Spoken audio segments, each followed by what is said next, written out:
Magandang araw sa inyong lahat. Ako po si Yulia Yasiman Silonga ng Baitang Apat Pangkat Aristotle.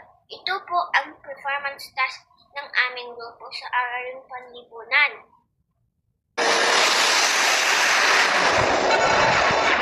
Ay isang archipelago. Binubuo ito ng 7,641 na pulo. Minangkat ito sa Luzon, Visayas, Mindanao. Pilipinas ay sagana sa likas na yaman, mapalupa, man o tubig at mineral, at dahil sa yaman na ito, maraming ang mga produktong nakukuha dito.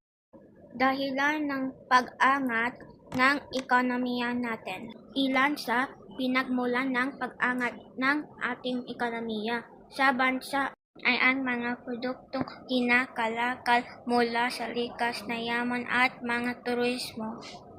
At ngayon, dumako na tayo sa ating lungsod, ang lungsod ng Malabon. Tara, ating alamin ang pinagmulan ng lungsod ng Malabon. Ang Malabon ay isang lungsod sa hilagang bahaging NCR. Ito ay hinango sa salitang Maraming Labong.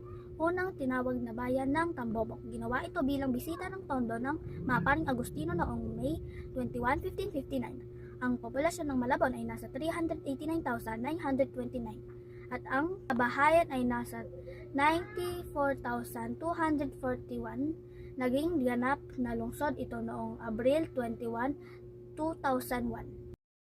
Ang simbolo ng Malabon ay isang mangingisda na may buhat na seal na lungsod na makikita natin sa nakasampay sa kanyang balikan. Ang lambat na pangunahing hanap buhay ay pangingisda. Ang isa sa hanap buhay ng taga Malabon ay ang itre. Ang kainaman nito ay ginagamitan ng baterya para mabawasan ang pollution ng hangin. Agustin. Ito ang pinakamatandang simbahan sa Malabon.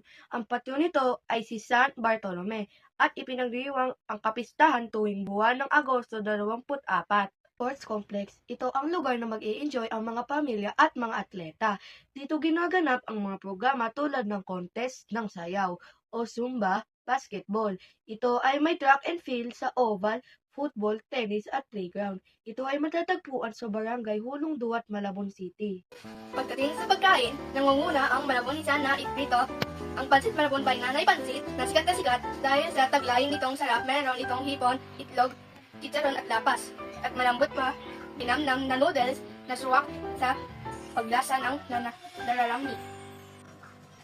Bukod sa pansit, meron pa po tayong kaganin na talaga namang ating ipagmamalaki.